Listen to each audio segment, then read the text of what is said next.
मधुबाला के बारे में बात करें तो ये हिंदी सिनेमा की सबसे पुरानी और प्रसिद्ध अभिनेत्री में से एक थी। कहा जाता है कि इन्होंने हिंदी सिनेमा को संवारने में अपना पूरा जीवन लगा दिया था। फिल्म मुग़ल-ए-आज़म में अनारकली का रोल करके इन्होंने लोगों के लिए में एक अच्छा मुकाम बनाया था।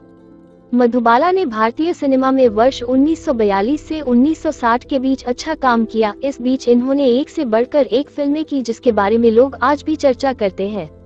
अभिनय के साथ लोगों में इनकी सुंदरता को लेकर भी अच्छे विचार थे। ये बहुत सुंदर अभिनेत्री थी। मधुबाला को उनकी जिंदगी और अभिनय के लिए वीनस ऑफ इंडियन सिनेमा तथा द ब्यूटी ऑफ ट्रेजेडी जैसे नामों की उपमा दी गई थी। इन्होंने महल, अमर, मी एंड मिस 55, बरसात की रात, मुग़ल-ए-आज़म जैसी फिल्मों में दमदार भूमिका निभाई थी। मधुबाला का जन्म 14 फरवरी 1933 भारत की राजधानी दिल्ली में एक पश्तून मुस्लिम परिवार में हुआ था। बचपन में इनका नाम मुमताज जेहान देहलवी था। फिल्म नीलकमल के बाद इनका नाम मुमताज से मधुबाला पड़ गया था। पिता का नाम अताउल्लाह खान तथा वालिदैन का नाम आयशा बेगम था। इनके वालिद तात्कालिक पाकिस्तान के खैबर पख्तूनख्वा के रहने वाले थे। इनके पिता की 11 संतान थी जिसमें से मधुबाला 5वें स्थान पर थी। बताया जाता है कि इनके पिता एक तंबाकू फैक्ट्री में काम करते थे। नौकरी छूट जाने के बाद इनके पिता मुंबई चले गए थे जहां मधुबाला ने जन्म लिया। बताया जाता है कि वर्ष 1944 में होने वाले डॉक एक्सप्लोजन में मधुबाला की 3 बहनें और 2 भाई मारे गए थे।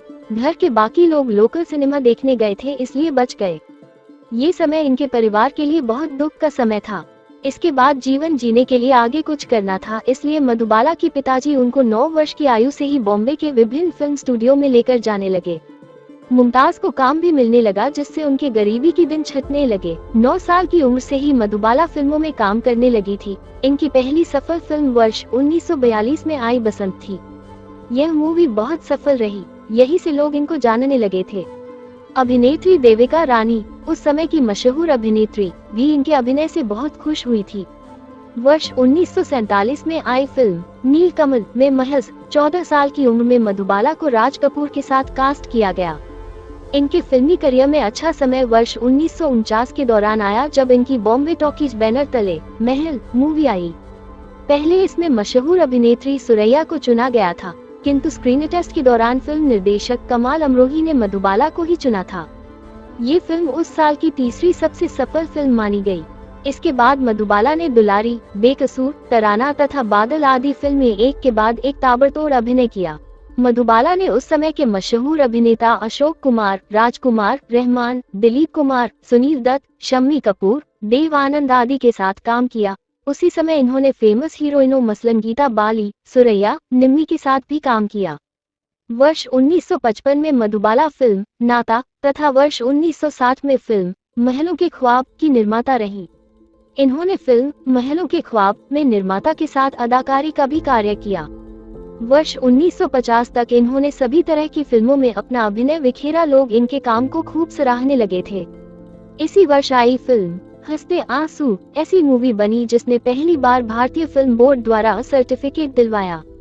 वर्ष 1956 में मधुबाला 2 कॉस्ट्यूम ड्रामा जैनर की फिल्में की, शीरी फरहाद तथा राजहत। इसके बाद एक सोशल ड्रामा कल हमारा है भी किया था। वर्ष 1954 में महबूब खान द्वारा निर्देशित फिल्म अमर भी इनके लिए बहुत बड़ी मूवी साबित हुई। गुरुदर की फिल्म हावड़ा ब्रिज भी बहुत अच्छी रही। इस फिल्म में मधुबाला एक एंग्लो इंडियन कार्बेट गायिका की भूमिका में नजर आई थी। गीत आइए मेहरबान इसी फिल्म का गाना था जो आज भी लोगों की जुबान पर रहता है। मुग़ल-ए-आज़म इनके जीवन की सबसे बड़ी और सफल मूवी मानी जाती है। इस फिल्म ने सभी रिकॉर्ड बनाए थे। इसमें काम करना मधुबाला के जीवन का बहुत अच्छा समय था। इन्होंने इस फिल्म में जी जान लगाकर काम किया था। इनके इस अभिनय को लोग आज भी याद करते हैं। इस फिल्म के बनने के दौरान मधुबाला का स्वास्थ्य लगातार बिगड़ रहा था। कहा जाता है कि शूटिंग के दौरान लगातार जंजीरों में लंबे समय तक बंधा रहना पड़ता था, जिसकी वजह से उनके स्वास्थ्य में लगातार गिरावट होने लगी थी। फिर भी इनके काम में कोई रुकावट नहीं आती थी। साल 1960 में 10 साल की मेहनत के बाद ये फिल्म बनी और दुनिया के सामने आई। इसने लगभग 15 साल तक रिकॉर्ड बनाए। इन 14 वर्ष में बहुत लोगों की फिल्म आई मगर इसको पीछे न कर सकी। वर्ष 1975 में अमिताभ बच्चन की आई फिल्म शोले एक ऐसी फिल्म बनी जो ये रिकॉर्ड छूने में कामयाब हो सकी। इसी दौरान इनके और दिलीप कुमार के रिश्तों में कड़वाहट भी दुनिया के सामने आने लगी थी। दिलीप और मधुबाला की पहली मुलाकात वर्ष 1944 में बन रही फिल्म ज्वार भाटा की सेट हुई थी। इनके रिश्ते की शुरुआत फिल्म तराना से मानी जाती है। धीरे धीरे इनके रिश्ते मजबूत हो रहे थे। ये लोग एक दूसरे के पर्व में शामिल होने लगे थे, मगर मधुबाला में पिता को ये सब कुछ अच्छा नहीं लग रहा था। पिता की के मना करने पर मधुबाला में इस रिश्ते को धीरे धीरे खत्म कर दिया। बाद में मधुबाला की शादी वर्ष 1960 में किशोर कुमार के साथ हुई। इसके लिए किशोर कुमार ने इस्लाम धर्म कबूल कर लिया। अपने नाम के आगे करीम अब्दुल लगा दिया, परंतु इस शादी को मधुबाला स्वीकार नहीं कर पा रही थी, किंतु अस्वीकार भी नहीं कर सकी। इसी समय इनको एक भयंकर रोग हो गया। किशोर कुमार इस बात को जानते थे, किंतु किसी को भी इस बीमारी की गहराई का अंदाजा नहीं था। इलाज के लिए दोनों जाने लंदन गए थे। वहां डॉक्टर लोग उनका चेकअप करके बताया कि अब ये केवल 2 साल तक ही जीवित रह सकती है। इसके बाद किशोर कुमार ने मधुबाला को ये कहकर उनके मायके छोड़ दिए थे कि वो काम में बहुत व्यस्त रहते हैं। बहुत इलाज और डॉक्टर की जांच में पाया गया कि इनके दिल में एक छेद है। ये जानकारी इन्होंने सिनेमा जगत से छुपाकर रखी थी।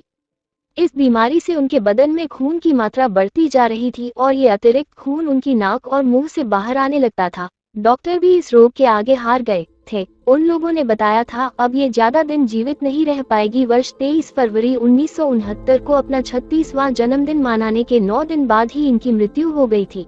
मुमताज उर्फ मधुबाला के जीवन की अच्छी मूवी बसंत, मुमताज महल, नीलकमल, लाल दुपट्टा, अमर प्रेम, दुलारी, मधुबाला, हंसते आंसू, बेकसूर, तराना और सैया।